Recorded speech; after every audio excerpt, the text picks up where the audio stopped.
I'd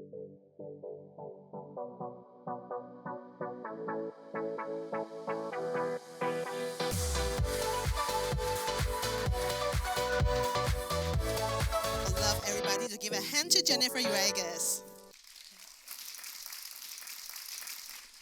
I'm Jennifer Yruegas, and I just want to thank you all for being here, and thank you, Shees, for this opportunity, and for, daring to put this all on. When she came to me and talked, she's like this amazing cheerleader. Everything that she said, I feel like, it's so sweet of you, so thank you. When she came to me and we wanted to talk about what we were going to, what we should be saying and what we should do tonight, I tried to figure out, what, I know my story, but what's some common theme throughout my story that I could, glom onto. And so I sat and I thought, and I realized that my common theme is that it's about showing up, and not just, showing up, but to really show up as your authentic self. And that's kind of what I figured out. That's what my common theme has been for my journey. So hopefully that'll come through as I take you on a journey in my history. So I'm going to start at the beginning, like the very beginning. I was born half Ghanaian, half Mexican, into a family where I was adopted the day before I was born, and whisked off to Eastern Oregon, where I was raised in a community that was about 60% white, 40% Hispanic. And, well, my adoptive parents, my mom was white, my dad was Mexican. And interestingly enough, when I went to school, where does Jennifer belong? I was too dark and didn't speak Spanish and didn't fit in with the Mexican kids. I was definitely not white, and they knew that. And so they would ask me questions like, where are you from? Why are you different? Because there were no black kids, there were no mixed kids. I was literally the only biracial kid in that town when I first was starting to go to school. And so I immediately knew that I was different.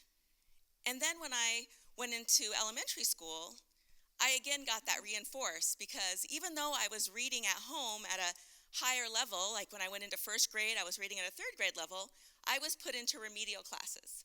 I was in remedial reading, I was in remedial math, and I sat there confused, why are we going at a snail's pace? I could totally do this. But with time, I was able to demonstrate that, hey, I didn't belong in this class. And I got moved up and got into some of the classes that I belonged. But that whole experience had really stayed with me, that I was different.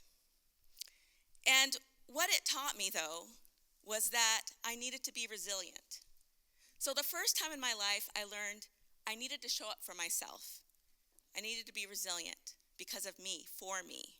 And that's how I made it through that first kind of hurdle. So after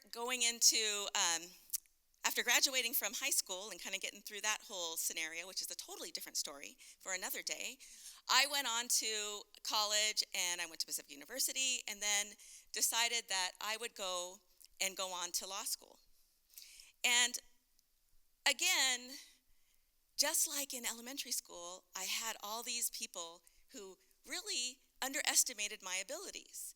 And when I went to law school, I was, you do career day. What should you become? And, I'm sitting there with an advisor who I know was well-meaning, but said, well, I think a good career for you would be to maybe do criminal law or immigration so you could help your people. Oh, okay. Well, I said, no, actually, I have a biology degree and a minor in chemistry, and I think what I want to be is a patent attorney. And the heads turned.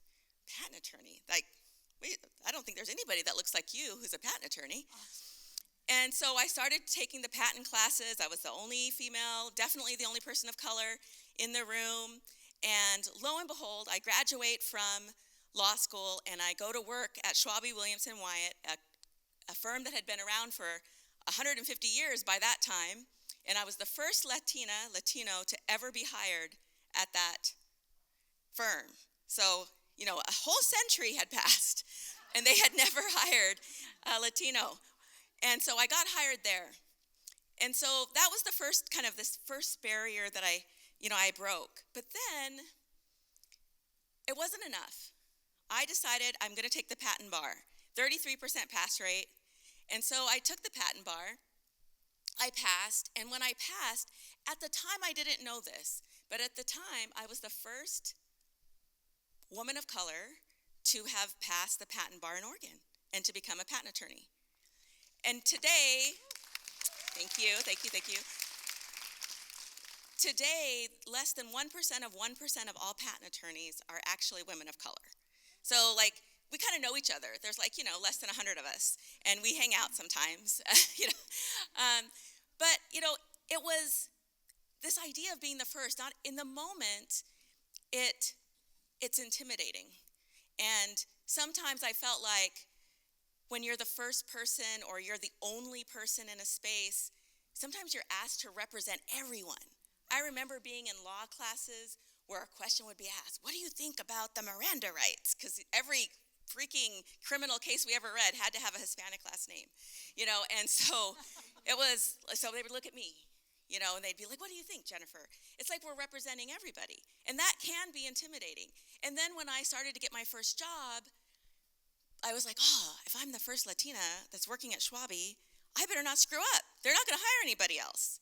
So there's always this kind of weight, and I always felt like there was this, this idea that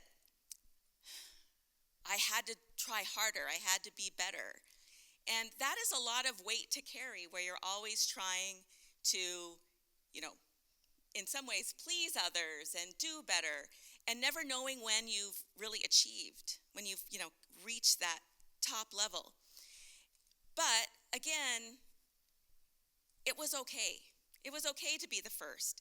I realized that in being the first, it opened the door to others. And today I even get to hear from students who are working at Schwabe who say, I would have never been there if I didn't know they had hired a Latina in the past. But again, it was just by simply showing up confidently and breaking that first barrier, I was able to make that jump. And so fast forward, after I finally got comfortable in my skin a little bit, after working in law for a long time, I decided that I got too comfortable. It was too comfortable. I must not be doing enough, because my mom always said that, actually, Jennifer, if you're comfortable, you're probably not in the right space. You should always be okay with being uncomfortable, because you're pushing boundaries. And I never really understood what that meant until, I was older, and I could be like, because I always hear these students sometimes at the college being, I want to be somewhere where everybody looks like me. That's nice, but that doesn't necessarily make you stronger. That's nice, but if you're with everybody who looks like you, how are you showing up and showing everybody else what you bring, what you have to offer? So again, I finished kind of my law period, just a bit of it, and got really comfortable, and I decided that I was going to make a little bit of a change into education.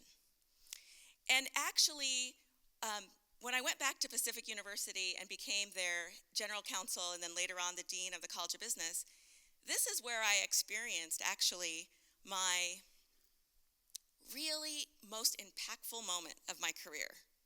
And really, so far, other than being a mom, really in life. And it was something so simple. So during COVID, like everybody else, I was staying home. And I definitely wasn't going to the hairdresser. So I let my hair go natural, curly, because I have a lot of curly hair. But I had always, up until that time of COVID, wore my hair straight. All the time. Because I recall when I was in college and going to my first interviews, I was told that, listen, you need to wear your hair pulled back or straight, because they're never going to take you seriously if you have curly hair. Then in law school, the advisors, when I was going out for my first legal interviews, were like, have you ever heard of a blowout? Because it'll probably help you get a better job. None of these big law firms that you're applying to are going to want you with your kind of unruly curly hair. You don't have natural hair if you're at one of these big law firms. So, I did what I had to do. Spent hundreds of dollars, put tons of chemicals on my hair. I didn't get to Pacific until I was in my 40s, okay? So for 40 years, so from the time I left my parents' home, because my dad was like adamant you would never do that in his home, because you should just love your curly hair, which he was right. I should have just loved my curly hair. So for 20 years, 22 years, I was putting these chemicals on my hair, and then COVID hit, and I decided I was just gonna wear my hair curly. And I'm like, I'm the general counsel, I'm a dean. I should be able to like wear my hair how I want without people saying that I'm not professional. So I did.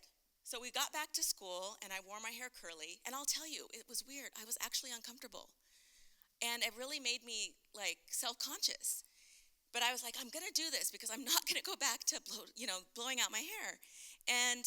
But then a couple days into this whole new natural me, 2 young women, African-American women, came into my office and said, "Can we talk to you?" And I said, "Sure." And they were also wearing their hair all beautiful and natural and their curls going everywhere. And I was just admiring, just how beautiful they were, and thinking to myself, God, I wish I would have been that confident when I was their age, enough to like just let my curls, be free. And they said, "Dean Yruegas, we're so happy that you're wearing your hair curly now. It made it feel like we could do it. So this is the first time we've actually wore our hair curly at the college, since we've been in college. Because we were afraid people would make fun of us or, make comments, or we wouldn't be taken seriously." And in that moment, I was like, something as minor as my hair made a difference to these young women. It was impactful.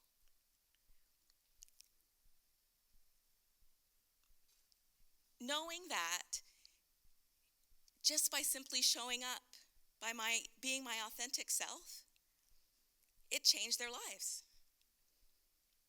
It took a pandemic to change me, right? To wear my hair curly. And me just simply wearing it changed their lives. It gave them a freedom. And we sat and we talked about it. I cried a little bit. And I told them how much it meant to me that they came and told me. And now, when I think about this journey that I've been on, and to me that has been like kind of the pinnacle, where I'm like, gosh, you don't have to be a dean, you don't have to be general counsel, you don't have to have a title to really make a difference in somebody's life. Sometimes you just show up. And so my key takeaways for you are to dare. D, dare to break barriers. A, authentically show up. R, resilience. Believe in yourself. Show up for yourself. E, even little things and matter, and representation matters even in the smallest of things. So, how are you going to show up for yourself, for your dreams, for others? I hope that you are going to dare to be authentic even when it's easier to conform. I hope that you're going to speak up even when it's safer to stay quiet. Because I believe daring is our superpower that all of us can harness. And I hope you harness that power with me. Thank you.